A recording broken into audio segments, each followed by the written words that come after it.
மானம் மரியாதையை இழந்த மு.க.ஸ்டாலின், கூட்டணி கட்சிக்காக அடித்துக் கொண்ட உதயநிதி சபரீசன், திருமாவளவன் பிரேமலதாவால் வெடித்த மோதல். வணக்கம் நண்பர்களே. 2026 சட்டமன்ற தேர்தலில் மீண்டும் திமுக வெற்றி பெறுவது நடக்காத காரியம் என்று ஏற்கனவே மு.க.ஸ்டாலினுக்கு தகவல் கொடுத்துவிட்டார் சபரீசன். இதன் காரணமாகவே 22 கட்சிகளை கூட்டணிக்குள் கொண்டு வந்து விட்டார் ஸ்டாலின்.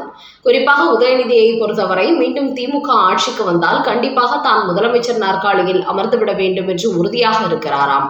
அதன் காரணமாகவே மு.க.ஸ்டாலினை விட ஆட்சியை எப்படியாவது கைப்பற்றிவிட வேண்டும் என்று உதயநிதி தான் படு தீவிரம் காட்டி வருகிறார். அதனால்தான் தேசிய ஜனநாயக கூட்டணிக்கு செல்ல இருந்த தேமுதிகவை திமுக கூட்டணிக்கு கொண்டு வந்திருக்கிறார். ஆனால் அந்த கட்சியை கொண்டு வந்ததினால் தற்போது திமுக கூட்டணி கட்சிகளிடையே மோதல் வெடித்திருக்கிறது. குறிப்பாக 1% கூட வாக்கு வங்கி இல்லாத தேமுதிகவிற்காக விசிக, மதிமுக, கம்யூனிஸ்ட் கட்சிகளின் தொகுதிகளையும் குறைத்து வருகிறார் மு.க.ஸ்டாலின்.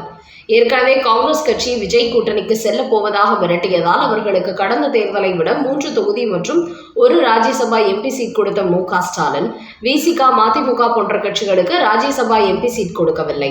அதோடு கடந்த தேர்தலில் விட தலா 2 தொகுதி குறைக்கப் போவதாக கூறியுள்ளார்.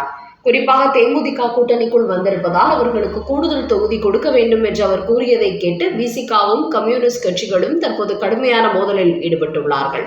காரணம், தேமுதிகவுக்கு மு.க.ஸ்டாலின் ராஜ்யசபா சீட் கொடுத்ததோடு 10 தொகுதியில் கொடுப்பதற்கு திட்டமிட்டுள்ளாராம். இதன் காரணமாகவே எங்களை விட குறைவான வாக்கு வங்கியுள்ள ஒரு கட்சிக்கு எங்களை விட அதிகமான தொகுதி கொடுப்பதா என்று தற்போது மு.க.ஸ்டாலினிடத்தில் அவர் வரிந்து கட்டி வருகிறார். அதனால் தற்போது இந்த விவகாரத்தினால் உதயநிதிக்கும் சபரீசனுக்கும் இடையே அடிதடி மோதல் ஏற்பட்டுள்ளதாம். காரணம், ஆரம்பத்திலேயே தேமுதிகவை உள்ளே கொண்டு வந்தால் தொகுதி பங்கீட்டில் பிரச்சனை வரும் என்று உதயநிதியிடத்தில் கூறியிருக்கிறார் சபரீசன். ஆனால் அவரோ இந்த முறை அதிமுக, பாஜக கட்சிகள் வலுவான கூட்டணியை உருவாக்கிவிட்டார்கள்.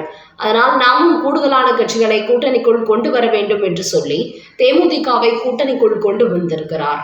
அதோடு கூடுதலான தொகுதிகளையும் வாங்கி கொடுத்திருக்கிறார். ஆனால் இப்போது அதுவே பிரச்சனையாகிவிட்டதால் இந்த கட்சியை கலட்டி விட்டுவிடலாம் என்று கூறியுள்ளார் சபரீசன்.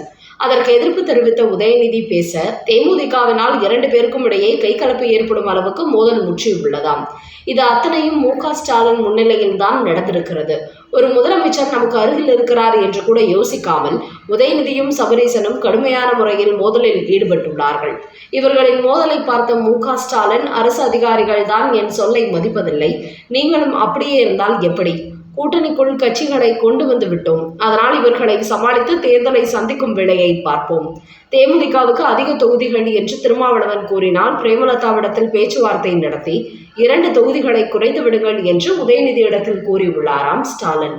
அந்த வகையில் தற்போது திமுக கூட்டணிக்குள் மட்டுமின்றி திமுக குடும்பத்துக்குள்ளும் தேமுதிகவினால் உச்சகட்ட மோதல் நடைபெற்றுக் கொண்டிருக்கிறது. அடுத்த செய்தி. விஜய் குறித்த கேள்வி, அண்ணாமலை சொன்ன அதிரடி பதில். தமிழக பாஜகவின் முன்னாள் தலைவர் அண்ணாமலை தற்போது தமிழகம் முழுக்க தெருமுனை பிரச்சாரங்களில் தீவிரம் காட்டி வருகிறார். அப்போது திமுக அரசாங்கத்தின் ஒட்டுமொத்த ஊழலையும் பொதுமக்கள் மத்தியில் போட்டு உடைத்து வருகிறார். இந்த நிலையில் நேற்று மீடியாக்களை சந்தித்தார் அண்ணாமலை. அப்போது அவரிடத்தில் தமிழக வெற்றி கழகம் தேசிய ஜனநாயக கூட்டணிக்கு வருவதாக செய்திகள் பரவி வருகிறது என்று கேட்ட கேள்விக்கு, தமிழக வெற்றி கழகத்துடன் கூட்டணி குறித்து நாங்கள் எதுவும் பேசவில்லை என்று அதிமுக பொதுச் செயலாளர் எடப்பாடி பழனிசாமி ஏற்கனவே கூறிவிட்டார். அதனால் அதோடு இந்த விஷயம் முடிந்துவிட்டது. தேசிய ஜனநாயக கூட்டணியை பொறுத்தவரை எடப்பாடி பழனிசாமி தான் முதலமைச்சர் வேட்பாளர் என்பதால் அவர் சொன்னதே இறுதியான முடிவாக இருக்கும். அதனால் தேசிய ஜனநாயக கூட்டணிக்கு தமிழக வெற்றி கழகம் வரப்போவதாக கூறப்படுவது ஊடகங்கள் பரப்பிவிடும் வதந்தியாகும் என்று கூறியுள்ள அண்ணாமலை, 2026 சட்டமன்ற தேர்தலில் ஏதாவது ஒரு குறுக்கு வழியில் வெற்றி பெற்றுவிட வேண்டும் என்று திமுக தீவிரம் காட்டத் தொடங்கிவிட்டது.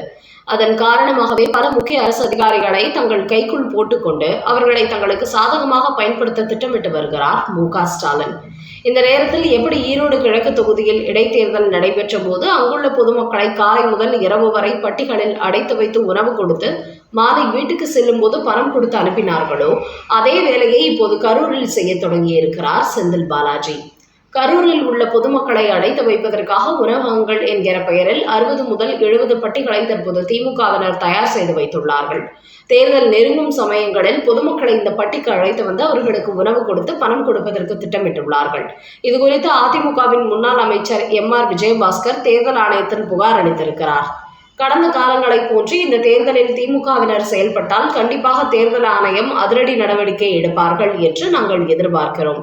மேலும் தற்போது திமுக கூட்டணியை பொறுத்தவரை அவர்களுக்கு தோல்வி பயம் அதிகரித்துவிட்டது. முதலமைச்சர் மு.க.ஸ்டாலின் மீண்டும் நாங்கள் தான் வெற்றி பெறுவோம் என்று மேடைகளில் கொக்கரித்து வருகிறார். ஆனால் அதற்கெல்லாம் வாய்ப்பே இல்லை. இந்த முறை திமுகவின் ஓட்டு வங்கி பெரிய அளவில் பிரிகிறது. அதனால்தான் திமுக அலுவலகத்தின் அருகில் போஸ்ட்மேன்கள் போய் நின்றால் கூட அவர்களை அழைத்து கூட்டணியில் டீல் போடுகிறார்கள். அந்த அளவுக்கு யாரையும் இவர்கள் விட்டு வைக்கவில்லை. திமுக ஆட்சியில் தமிழ்நாட்டில் எங்கு ஊழல், எதிலும் ஊழல் என்றாகிவிட்டது. தெருவுக்கு தெரு டாஸ்மாக் கடைகளை திறந்து பள்ளி கல்லூரி மாணவர்களையும் குடிக்க வைத்து விட்டார்கள். எங்கு பார்த்தாலும் போதை கலாச்சாரம், பெண்களுக்கு பாதுகாப்பில்லை. இப்படிப்பட்ட ஒரு மகா மட்டமான ஆட்சியை நடத்தியுள்ளார் முதலமைச்சர் மு.க.ஸ்டாலின் என்று கூறியுள்ள அண்ணாமலை, கரூரில் 41 பேர் உயிரிழந்த விவகாரத்தில் ராவோடு ராவாக உடற்கூராய்வு செய்தார்கள். அதற்கான ரிப்போர்ட் ராத்திரியே வந்துவிட்டது. ஆனால் விளாத்திக்குளத்தில் +2 மாணவி வன்கொடுமை செய்யப்பட்டு கொலை செய்யப்பட்ட விவகாரத்தில் 4 நாட்கள் ஆகியும் இதுவரை உடற்கூராய்வு ரிப்போர்ட் வரவில்லை. அந்த அளவுக்கு இந்த மாணவி விவகாரத்தில் தமிழக அரசு அலட்சியமாக நடந்து கொள்கிறது. இப்படி கடந்த 5 ஆண்டுகளாக ஒரு பாதுகாப்பற்ற ஆட்சியை கொடுத்துவிட்டு மீண்டும் 2.0 ஆட்சியை கொண்டு வரப்போகிறாராம் மு.க.ஸ்டாலின். அதனால் இப்படிப்பட்ட திமுகவினர் ஓட்டு கேட்டு தங்கள் வீடு பக்கம் வந்தால் தமிழக மக்கள் அவர்கள் கன்னத்தில் 2 போட்டு விரட்டி அடியுங்கள் என்று அண்ணாமலை தமிழக மக்களை பார்த்து ஒரு கோரிக்கை வைத்திருக்கிறார். அடுத்த செய்தி, விளாத்திக்குளம் மாணவி கொலை வழக்கு 5 பேரிடம் DNA சேகரிப்பு, உயர்நீதிமன்றம் போட்ட அதிரடி உத்தரவு. விளாத்திக்குளம் +2 மாணவி படுகொலை செய்யப்பட்ட விவகாரத்தில் 20க்கும் மேற்பட்டோர் மீது காவல்துறை சந்தேகம் ஏற்பட்டுள்ளது. என்றாலும் அவர்களில் 5 பேரின் DNA சேகரிக்கப்பட்டுள்ளது. இந்த வழக்கை பொறுத்தவரை அந்த மாணவி மர்மமான முறையில் கொலை செய்யப்பட்ட நிலையில் 6 நாட்கள் ஆகியும் இதுவரை குற்றவாளிகள் கண்டறியப்படவில்லை. அதனால் இந்த வழக்கை CBI விசாரணைக்கு மாற்ற வேண்டும் என்று சென்னை நீதிமன்ற மதுரை கிளையில் அதிமுக தரப்பு மனு தாக்கல் செய்திருக்கிறது. இந்த மனுவை நேற்று நீதிபதிகள் சதீஷ்குமார், ஜோதிராமன் அமர்வு விசாரித்தது. அப்போது நீதிபதிகள் மாணவி காணவில்லை என்பது மிக முக்கியமான புகாராகும். ஆனால் பாதிக்கப்பட்டவர்கள் புகார் கொடுத்தும் கூட காவல்துறை அலட்சியமாக செயல்பட்டுள்ளார்கள். அவர்கள் புகார் கொடுத்ததுமே காவல்துறை FIR பதிவு செய்து நடவடிக்கை எடுத்திருந்தால் பிரச்சனை இவ்வளவு பெரிதாகி இருக்காது. அதோடு இந்த விவகாரத்தில் மாணவியின் பெற்றோர் விசாரணைக்கு முழு ஒத்துழைப்பு கொடுக்க வேண்டும். அவர்களது வாக்குமூலத்தை வீடியோ, ஆடியோ செய்ய வேண்டும் என்று கூறியுள்ள நீதிபதிகள், இதுபோன்ற வழக்குகளில் காவல்துறை துரிதமாக நடவடிக்கை எடுக்க வேண்டும். அவர்கள் அலட்சியம் காட்டுவதால் தான் குற்றவாளிகள் தப்பித்து விடுகிறார்கள் என்று இந்த வழக்கில் அலட்சியம் காட்டிய காவல்துறை அதிகாரிகள் மீது நடவடிக்கை எடுப்பதற்கும் நீதிபதிகள் உத்தரவிட்டுள்ளார்கள்.